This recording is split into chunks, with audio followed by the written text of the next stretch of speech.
Ever wish your Microsoft Access ribbon had all the commands you use all the time right where you want them? Good news! You can customize the ribbon without writing a single line of XML.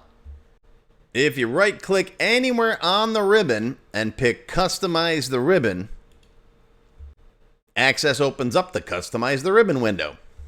This is where you can add your own tabs, create custom groups, hide tabs you don't use, and generally make Access work the way you want.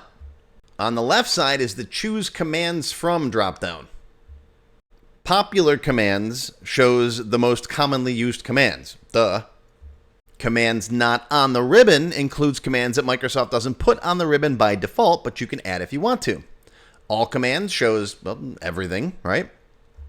Macros let you add your own macros. For example, I have a macro in my Quick Access toolbar that opens my main menu. Macros are a little more advanced, but I've got different videos to show you how to build those. Then you got the File tab, All tabs, and a bunch of other stuff down here. Now on the right side is where you pick where those commands go. The main tabs are the tabs you normally see every day: Home, Create, Database, Tools, and so on. The Tool tabs are the contextual tabs that only appear when you're designing something, like a form or a report. Right? There's form layout, form design, and so on. And of course, the All tabs shows both. Let's just go back to the main tabs for now. I'm going to come down here and click on New Tab. And it puts a new tab down here on the bottom. Let's click on it and move it up to the top. All the way up here. So it shows up all the way to the left side of the ribbon.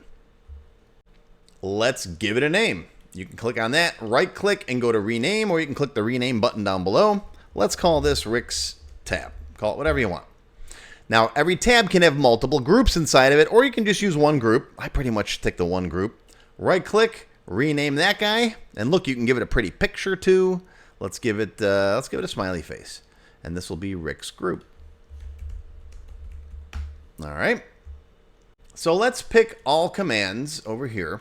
This will give us everything. This can be overwhelming. There's lots of commands in here. But pick the ones that you like, to use on a regular basis that you don't feel like digging through menus to find. I'll just pick a couple. I don't know. Create data macros, hit add. It puts it over here in your group, right? Cross tab, add.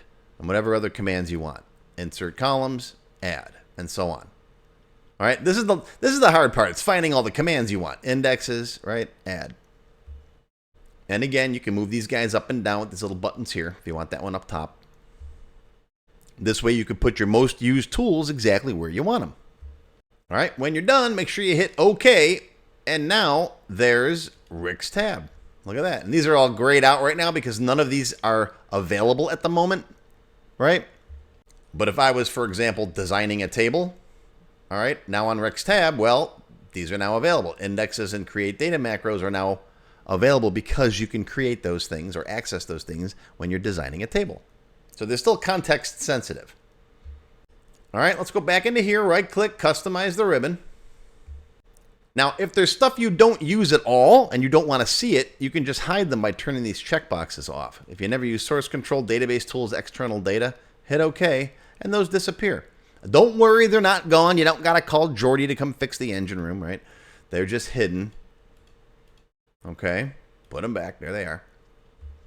Another thing worth noting is that you can't add stuff to the existing groups here. So if you go into like create templates, whatever, all right, or if you go into home, view, whatever, you can't add stuff in here. It won't let you. All right, you can only add stuff to a custom group, which is what we created. Okay.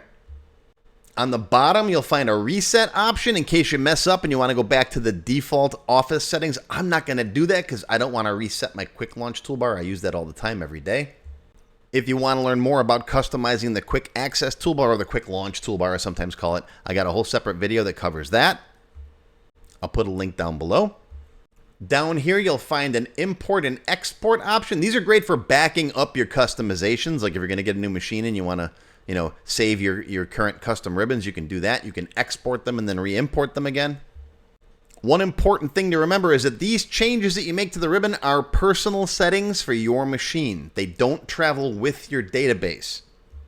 So if you want a custom ribbon that gets stored inside the database and appears for every user, you'll have to build a custom ribbon with Ribbon XML. And I teach you how to do that starting in my Access Developer Level 44 class.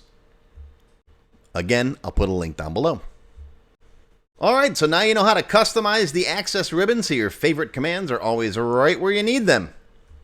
Post a comment down below. Let me know how you liked today's video and what tools you're going to add to your ribbon. That's going to be your Tech Help Fast Tips video for today, brought to you by AccessLearningZone.com. I hope you learned something. Live long and prosper, my friends. I'll see you next time.